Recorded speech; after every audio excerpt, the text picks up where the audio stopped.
Hi hello மக்களே. நான் coach Keerthana. வழக்கம் போல் ஒரு பழமொழியை வச்சு ஸ்டார்ட் பண்ணலாமா? பணம் பத்தும் செய்யும். பணத்தை வச்சு பத்தும் பண்ணலாம், அதுக்கு வேலையும் பண்ணலாம். ஆமாம் தானே மக்களே? நீங்கள் ஆமான்னு சொல்கிறது எனக்கு தெரியுது. இப்போது நீங்கள் எல்லாம் கெஸ் பண்ணியிருப்பீங்க. ஓஹோ, பணத்தை எப்படி சேமிக்கிறதுன்ற வீடியோவாக இருக்கும் போலன்னு திங்க் பண்ணியிருப்பீங்க. ஆனால் வீடியோ அது இல்லை. நான் பணம் சம்பாதிக்கிற டெக்னிக்ஸ் பற்றியோ சேவிங்ஸ் அண்டு இன்வெஸ்ட்மெண்ட் பற்றியோ பேச போகிறது இல்லை. உங்கள் மூளையோட சக்தியை வச்சே பணத்தை எப்படி உங்கள் மடியில் வந்து விளைவிக்க போகிறது அப்படின்ற சில பல ரகசியங்களை தான் சொல்ல போகிறேன். வாங்க வீடியோக்குள்ளே போகலாம். வீடியோவை ஃபுல்லாக பாருங்கள். அப்போ தான் பணம் உங்ககிட்ட வரவே மாட்டிருக்கு அப்படின்ற திங்கிங் சேஞ்ச் ஆகும். அண்ட் மணி அட்ராக்ட் பண்ணுறது ஒன்றும் அவ்வளோ பெரிய விஷயம்லாம் இல்லை. அதில் ஒரு பிக் ஹோல் இருக்குது. அதாவது ஒரு பெரிய ஓட்டை இருக்குது. அது வழியாக நாம் மணிக்கு பக்கத்தில் போக முடியும். அந்த ஹோல் எல்லாம் என்னென்னு ஒன்று ஒன்றா பார்க்கலாமா? Whole number 1, not enough. வசதி இல்லை. இப்போது நீங்கள் ட்ரெஸ் ஷாப்பிங் பண்ண போகிறீங்க. உங்களுக்கு பிடிச்ச மாதிரி ட்ரெஸ் எடுக்க 2-3 கடையெல்லாம் ஏறி இறங்கி பார்ப்பீங்க. பட் நீங்கள் ஒரு பட்ஜெட் வச்சுருக்கலாம். ஆனால் உங்களுக்கு பிடிச்ச ட்ரெஸ் கொஞ்சம் அதிகமாக இருந்தால் இந்த ரேட்டு நமக்கு செட் ஆகாதுன்னு நீங்கள் டிசைட் பண்ணிவிட்டு செகண்ட் ஆப்ஷனுக்கு போயிடுவீங்க. இது உங்கள் மைண்டுக்கு எவ்வளோ பெரிய நெகட்டிவ் வைப்ஸை கொடுக்குன்னு தெரிஞ்சால் நீங்கள் அப்படியே ஷாக் ஆகிடுவீங்க. ஆமாங்க, உங்கள் மைண்ட் இந்த ரேட்டுக்கு எல்லாம் வாங்க முடியாது அப்படின்றத ரிஜிஸ்டர் பண்ணிக்கோ. என்னென்னு ரிஜிஸ்டர் செய்யணும் தெரியுமா? இப்போது நமக்கு தகுதியும் வசதியும் இல்லைன்னு செஞ்சுக்கோ. ஸோ நீங்கள் செகண்ட் ஆப்ஷன் ட்ரெஸ் எடுத்துக்கிட்டு பில் போட்டு அது உங்கள் கையில் தான் இருக்கும். ஆனால் உங்களுக்கு ஃபஸ்ட்டில் ரொம்ப பிடிச்ச ட்ரெஸ் உங்கள் மூளைக்குள்ளே இருக்கும்.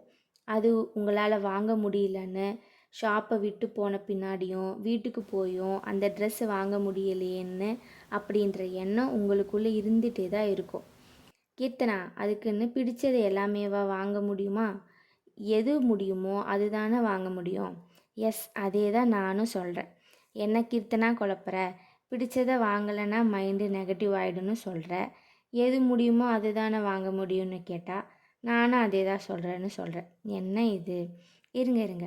அதாவது நமக்கு பிடிச்சதை வாங்கவே முடியாது அப்படின்றத டிசிஷனை எடுக்காமல் ஃப்யூச்சரில் வாங்க முடியும் அப்படின்ற ஆப்ஷனை மைண்டுக்கு இன்ஜெக்ட் பண்ணுங்கன்னு தான் சொல்கிறேன். நெக்ஸ்ட், ஹோல் number 2, economic concept, need and want. உங்கள் கண்ணில் படுறது காதில் கேட்குறது அப்படின்னு எல்லாத்துக்கும் ஆசைப்பட்டு அது முடியல இது முடியவே முடியாதுன்னுட்டு உங்களுக்கு உள்ள நீங்களே போட்டுக்கிற எண்டிங் லைனை நீடுக்கும் வாண்ட்டுக்கும் ஒப்பிட்டு பார்த்து முடிவு எடுத்தால் நல்லது. நீடுனா நீங்கள் இப்போது வாடகை வீட்டில் இருக்கீங்க.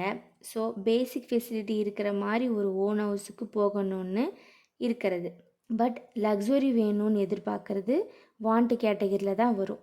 உங்கள் மைண்ட் வாண்ட்டுக்குள்ளே போனால் தான் இடியாப்ப சிக்கலில் மாட்டிக்கும். ஆனால் அதே நீடுக்குள்ளே போனால் ஒரு கிளியரான ஹாப்பி பவுண்ட்ரி லைன் இருக்கும். Focus on what you need. என்னால் எதையும் வாங்க முடியும், ஆனால் இப்போதைக்கு இது வேண்டாம். இது பணத்தை பற்றின திங்கிங்கை மட்டும் இல்லாமல் உங்கள் இன்ஸ்டன்ட் ஆசையெல்லாம் கம்மி பண்ணும். இது ஒரு சிம்பிளான மைண்ட் செட் சேஞ்ச் தான், பட் பெரிய மாற்றத்தை உணரலாம். சின்ன கல் பெத்த லாபம். நெக்ஸ்ட், ஸ்கேர்சிட்டி, அதாவது பற்றாக்குறை. இது ரொம்ப முக்கியமான fundamental concept. Money, time, land and labour எல்லாமே கம்மியாக தான் இருக்குது, அதாவது லிமிட்டட். பட் நம்மக்கிட்ட இருக்கிறத எப்படி பெஸ்ட்டாக யூஸ் பண்ணணும்னு தெரிஞ்சு சூஸ் பண்ண கற்றுக்கணும். இது நாம் வாங்குகிற காய்கறிக்கும் பொருந்தும், தங்கத்துக்கும் பொருந்தும். Money is a tool. நமக்கு தேவைகளை பூர்த்தி செய்யக்கூடிய கருவி தான் பணம். அந்த கருவியை எப்படி கையாளணும்னு தெரிஞ்சுக்கலாமா? இப்போது பணத்தை வச்சு காய்கறிகளை வாங்கினா நம்ம ஹெல்த்துக்கு பணம் யூஸ் ஆகுது. அதே பணத்தை வச்சு தங்கத்தை வாங்கினா நம்ம ஹாப்பினஸ்ஸுக்கு யூஸ் ஆகுது. பணம் தண்ணி மாதிரி, அது எந்த பாத்திரத்தில் இருக்கோ அந்த ஷேப்புக்கு தன்னை மாற்றிக்கும். இது நல்லவங்க கையில் இருந்தால் ஒரு மாதிரி பயன்படும், கெட்டவங்க கையில் இருந்தால் வேறு மாதிரி இருக்கும். ஸோ பணம் ஒன்றும் கெட்ட விஷயம் கிடையாது. அது யார்கிட்ட இருக்குது அப்படின்றத பொறுத்து தான் இருக்குது. இப்போது ஒருத்தருக்கு லாட்ரியில் அமௌண்ட் கிடைக்கிது. அது எப்படி உருப்படியாக யூஸ் பண்ணணும்னு தெரிஞ்சால் அவர் புத்திசாலி. ஆனால் யூஸ் பண்ண தெரியாமல் எல்லாமே செலவு பண்ணிவிட்டு அடுத்து எப்போ லாட்ரி விழும்னு அவர் வெயிட் பண்ணிட்டு இருக்க வேண்டியது தான். பணத்தை யூஸ் பண்ண தெரிஞ்ச பணக்காரங்களுக்கு செல்வம் மேலும் மேலும் சேர்ந்துக்கிட்டே தான் இருக்குது. யூனிவர்ஸ் அவங்களுக்கு கொடுத்துக்கிட்டே தான் இருக்கும். Money it's a pure energy. Money is not evil. Proof. நம்ம முன்னாடி கடவுளே வந்து நின்னாலும் எங்க ஏதாவது மேஜிக் பண்ணி காமின்னு கேட்குற ஆளுங்க தான் நாம். பணம் சம்பாதிக்கிற முறை மாறிக்கிட்டே தான் இருக்கும். முன்னெல்லாம் பண்ட மாற்று முறை தான் நடந்துட்டு இருந்தது. ஒரு பொருளை கொடுத்து இன்னொரு பொருளை வாங்குறது. இதில் மாற்றிக்கிறது தான் வேல்யூ. அதுக்கப்புறம் விசிபிள் ப்ரூஃபாக காயின்ஸ் அண்டு நோட்ஸ் கொண்டு வந்தாங்க. இப்போது ஃபுல்லி டிஜிட்டல் மெத்தடு. இப்போ எல்லாமே ப்ரூஃபு மெசேஜாக தான் இருக்குது. இதிலேருந்து நான் என்ன சொல்ல வரேன்னா, உங்கள் நோக்கத்தை பொறுத்து தான் உங்கள் லைஃப் மாறும். நல்ல தெளிவான மனநிலை வேணும்னா ப்ராக்டிஸ் வேணும். அது மெடிடேஷன் யூஸ் பண்ணி அச்சீவ் பண்ணலாம். இதெல்லாம் ஓகே தான் கீர்த்தனா. ஆனால் ரியாலிட்டியில் இதை சீக்கிரமாக பார்க்க என்ன செய்யணும்? அதுக்கு நீங்கள் தெளிவாக இருக்கணும். நீயும் தெளிவுன்னு சொல்கிற. அது எந்த கடையில் கிடைக்கும்னு கொஞ்சம் சொன்னீங்கன்னா நாங்கள் போய் வாங்கிக்குவோம் அப்படின்னு நீங்கள் திங்க் பண்ணுறது தெரியுது. அதுக்கு சில டிப்ஸ் இருக்குது, வாங்க பார்க்கலாம். Tip number 1, law of attraction. உங்கள் லைஃப்பை ஒரு அழகான சிற்பத்து கூட கம்பேர் பண்ணலாம். உங்கள் தாட்ஸை உளின்னு நினச்சிக்கோங்க. உங்கள் தாட்ஸ் நல்லா தெளிவாக இருந்தால், அதாவது உளி, சிற்பமும் அழகாக வரும், அதாவது உங்கள் லைஃபு. நீங்கள் எதை மனசார நினைக்கிறீங்களோ அதையே இந்த யூனிவர்ஸ் உங்கள் மடியில் வந்து கொடுக்கும். நம்ம தாட்ஸ், ஃபீலிங்ஸ், ட்ரஸ்ட் இது எல்லாம் சேர்ந்தா நம்ம ஃப்யூச்சரை சூப்பராக பில்ட் பண்ணலாம். இது ஒரு சிம்பிளான ஃபேக்ட் தான். நீங்கள் பாசிட்டிவாக திங்க் பண்ணால் நல்ல விஷயம் நடக்கும். நீங்கள் நெகட்டிவாக திங்க் பண்ணால் கஷ்டமான சுச்சுவேஷன் தான் உருவாகும். ஃபார் எக்ஸாம்பிள், நீங்கள் பணம் வேணும்னு கஷ்டமான சூழ்நிலையில் திங்க் பண்ணிங்கன்னா பணம் இல்லாத நிலை தான் வலுப்பெறும். ஆனால் அதே பணம் உங்கள் லைஃப்பில் ஏற்கனவே இருக்குன்னு நம்புனீங்கன்னா அது உங்கள் பக்கம் ஓடி வந்து ஒரு குழந்த மாதிரி உங்கள் மடியில் உக்காந்துக்கும். லா ஆஃப் அட்ராக்ஷன் ஒன்றும் சயின்ஸ் இல்லை. இது உங்கள் மனசை மாற்றுற ஒரு ஆன்மீக நடைமுறை தான். உங்கள் தாட்ஸ் தான் உங்கள் லைஃப்பில் இருக்க பவர்ஃபுல்லான டூல். அதை பாசிட்டிவாக யூஸ் பண்ணுங்கள். உங்கள் ட்ரீமை நடக்கிற வரைக்கும் நம்புங்க. நீங்கள் உங்கள் டுடே தாட்ஸை வச்சு ஃப்யூச்சர் லைஃப்பை சேஞ்ச் பண்ணலாம். ஸோ உங்கள் எம்டி மனசில் பாசிட்டிவை போட்டு ஃபில் பண்ணுங்கள். இந்த பாசிட்டிவிட்டியை நீங்கள் அக்செப்ட் பண்ணிங்கன்னா கமெண்ட் பாக்ஸில் பாசிட்டிவ்னு கமெண்ட் பண்ணுங்கள். இது உங்கள் ஃபஸ்ட்டு ஸ்டெப்பாக கூட இருக்கலாம். இது என்னோட லைஃப்பில் நடந்திருக்கு. அதுக்கான ப்ரூஃப் இந்த வீடியோவில் சொல்லியிருக்கேன். இதுக்கான லிங்க் டிஸ்கிரிப்ஷனில் கொடுக்குறேன், செக் பண்ணி பாருங்கள். Tip number 2, limiting believes to empowering believes. நம்ம லைஃப்பில் நாம் ஃபேஸ் பண்ணுற வெற்றிக்கும் தோல்விக்கும் பேஸாக இருக்கிறது நம்பிக்கை தான். அது சில சமயத்தில் லிமிட்டிங் பிலீவ்ஸாக இருக்கும், அதாவது நம்மளை கட்டுப்படுத்துகிற நம்பிக்கையாக இருக்குது. இது நமக்குள்ளே உருவாக காரணம் நம்மளோட ப்ரீவியஸ் எக்ஸ்பீரியன்ஸாக இருக்கலாம், நம்ம பேரண்ட்ஸாக கூட இருக்கலாம், சொசைட்டி, ஸ்கூல் அண்ட் மீடியா. இது மூலியமாக நெகட்டிவ் தாட்ஸ் க்ரியேட் ஆகிட்டு இருக்கலாம். இது என்னால் முடியாது, எனக்கு திறமை இல்லை, என் லைஃப்பை எப்படி போகுன்னே தெரியல அப்படின்னு நம்மளை நாமளே குறைச்சி பேசி மதிப்பிட்டா அது லிமிட்டிங் பிலீவ்ஸாக மாறும்.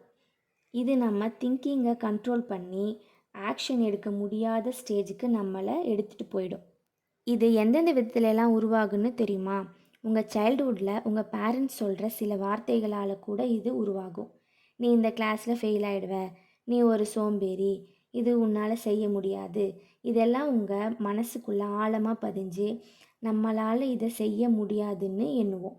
இது பெரிய வயசு வரை தொடர்ந்து பயப்பட வைக்கும். ஸோ இதை பார்த்துட்ருக்கிறவங்க பேரண்ட்ஸாக யாராவது இருந்தீங்கன்னா இந்த தப்பை பண்ணாதீங்க.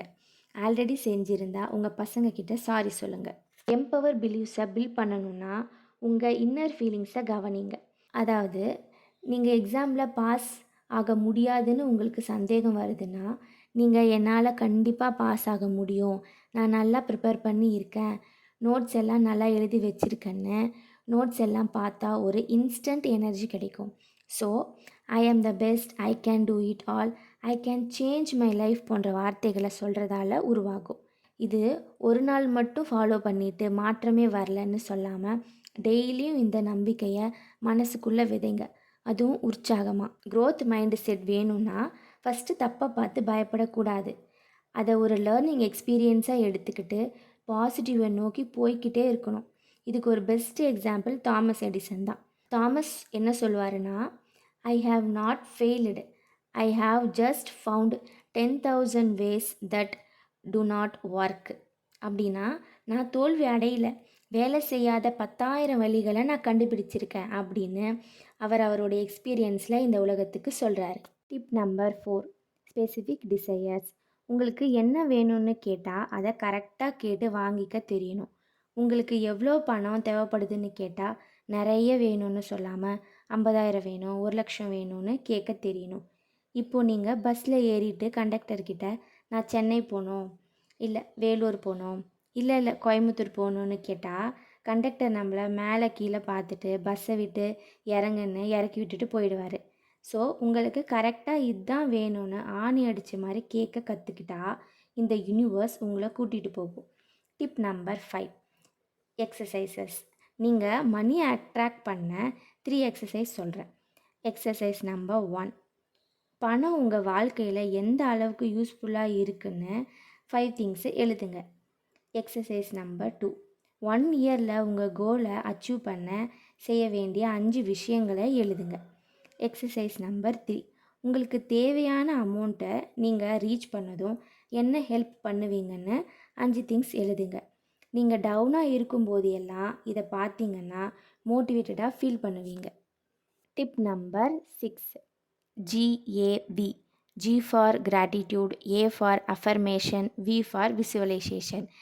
நீங்கள் என்கிட்ட அது இல்லை இது இல்லைன்னு ஏக்கமாக வாழ்கிறத விட இப்போது உங்கள் கிட்ட இருக்க சலுகைகளையும் சூழ்நிலையையும் நினச்சி அதுக்கு நன்றி சொல்லுங்கள். உங்கள் நிலையை விட கீழே இருக்கவங்களும் இந்த யூனிவர்ஸில் இருக்காங்க. என்ன இந்த உயரத்தில் வச்சு இருக்கிற யூனிவர்ஸுக்கு நான் டெய்லியும் தூங்கி எழுந்து நன்றி சொல்லுவேன்னு நன்றி சொல்லுங்கள். அதைத்தான் கிராட்டிடியூட்னு சொல்லுவாங்க. இது உங்களுக்கு ஒரு மனநிறைவை தரும். கிராட்டிடியூட்டை உங்களுக்கு பிடிச்ச கடவுளுக்கோ இல்லை யூனிவர்ஸ்க்கோ சொல்லலாம். உங்கள் லைஃப்பில் பாசிட்டிவ் மட்டும்தான் இருக்கணும்னு உங்கள் எண்ணங்களாலும் சொல்லாலும் செயலாலும் பாசிட்டிவ் வைப்ஸை உருவாக்குங்க. டெய்லியும் தூங்க போகிறதுக்கு முன்னாடி ஒரு 10 மினிட்ஸ் உங்கள் பெட்டில் படுத்துட்டு ஐ ஆம் ஸ்ட்ராங், என்னால் எல்லாமே செய்ய முடியும், எனக்கு என்ன வேணுமோ அது எனக்கே தெரியும், என்னோட வழி நேர்மையானது, அதுக்கு நான் கடமைப்பட்டு இருக்கேன், ஒவ்வொரு சவாலும் என்னை மேலும் மேலும் உயர்த்திக்கிட்டே தான் இருக்கும், நான் இந்த யூனிவர்ஸ்க்கு என்ன கொடுக்குறேனோ அதை பல மடங்கு அதிகமாக எனக்கு திருப்பி கொடுக்கும். ஸோ எப்போவும் என்னோடய லைஃப்பை நானே வடிவமைக்க முடியும், அதுவும் ரொம்ப சூப்பராக. என் ஃப்யூச்சர் என் கையில் தான் இருக்குது அப்படின்னு தூங்க போகிறதுக்கு முன்னாடி சொல்ல பழகணும். இதுதான் அஃபர்மேஷன். நீங்கள் உங்கள் லைஃப் எப்படியெல்லாம் இருக்கணும்னு கற்பனை செஞ்சு பார்த்துக்கிறது தான் விசுவலைசேஷன். நீங்கள் கிராட்டிடியூட் அண்டு அஃபர்மேஷனை பாசிட்டிவாக வச்சுக்கிட்டால் தான் விசுவலைசேஷன் உங்களுக்கு பாசிட்டிவாக இருக்கும். Gratitude plus affirmation is equal to visualisation. இதுதான் ஃபார்முலா. இது ஒன்றோடு ஒன்று சேர்ந்து தான் பயணிக்கும். எக்ஸாம்பிளாக உங்களுக்கு நல்ல வேலை, ஒரு தனி வீடு, நல்ல ஹெல்த்தியான லைஃப் ஸ்டைல், பணம், கல்யாணம் இது எல்லாம் நினைக்கிறீங்கன்னா முதல்ல உங்கள் மனசில் தெளிவாக கற்பனை செஞ்சுக்கோங்க. இது உங்கள் சப்கான்ஷியஸ் மைண்டில் நல்லா ரிஜிஸ்டர் செஞ்சுக்கோ. இந்த கற்பனையை உண்மையாக்க உங்கள் பிரெயின் அண்ட் பாடி உங்களுக்கு எது சரியான வழின்னு தேட ஹெல்ப் பண்ணும். சம்டைம்ஸில் நீங்கள் என்ன நினைக்கிறீங்களோ அதே தான் நடந்திருக்கும். ஸோ நல்ல சிந்தனைகளை சிந்திங்க. நான் ஒரு பணக்காரன், என்கிட்ட எல்லாமே இருக்குது, நான் நல்லா இருக்கணும் அப்படின்னு திங்க் பண்ணுங்கள். இதுக்கு மாறாக நெகட்டிவாக திங்க் பண்ணால் லைஃப்பும் நெகட்டிவாக தான் இருக்கும். நடப்பது எல்லாம் நன்மைக்கேன்னு கடந்து போகணும். Tip number 7, abundance. நீங்கள் எப்போவும் பாசிட்டிவ் பர்சன் கூட இருக்கிற மாதிரி பார்த்துக்கோங்க. அது நீங்களே டவுன் ஆனாலும் உங்கள் சரௌண்டிங்ஸ் அந்த ஸ்டேஜில் இருந்து உங்களை ரெக்கவர் பண்ணும். பட் உங்கள் பணத்தை பற்றின ஐடியா, உங்கள் ஃப்யூச்சர் கோல் இந்த மாதிரி டாபிக் உள்ளே போகாமல் மட்டும் பார்த்துக்கோங்க. ஏன்னா உங்கள் ஃப்யூச்சர் கோல், ஃபினான்ஷியல் கோல் அந்த அளவுக்கு முக்கியம். உங்கள் ட்ரீமை நம்பி செயல்படுங்க. ட்ரீம் ஜாபுக்கு தேவையான ஸ்கில்ஸை டெவலப் பண்ணுங்கள். நீங்கள் ஷாப்பிங்க்குன்னு போனால் உங்கள் அக்கௌண்ட் பேலன்ஸ் எவ்வளோ இருக்குது, இந்த ரேட்டு நம்ம பட்ஜெட்டுக்குள்ளே வருமா அப்படின்னு திங்க் பண்ணாமல் உங்களுக்கு பிடிச்சதை வாங்குறப்ப தான் நீங்கள் ஃபினான்ஷியல் ஃப்ரீடம்குள்ளே போக முடியும். அது நடந்தால் எவ்வளோ நல்லாயிருக்கும். அதுக்கு பணம் வேணும். பணம் வேணும்னா இந்த வீடியோவில் இருக்கிறத ஃபாலோ பண்ணுங்கள். இது உங்களுக்கு பிடிச்சிருந்தா ஃபினான்ஷியல் ஃப்ரீடம்னு கமெண்ட் பண்ணுங்கள். அண்ட் லைக் பண்ணுங்கள், ஷேர் அண்ட் ஆல்சோ சப்ஸ்கிரைப் பண்ணுங்கள். தேங்க்யூ. பாய்.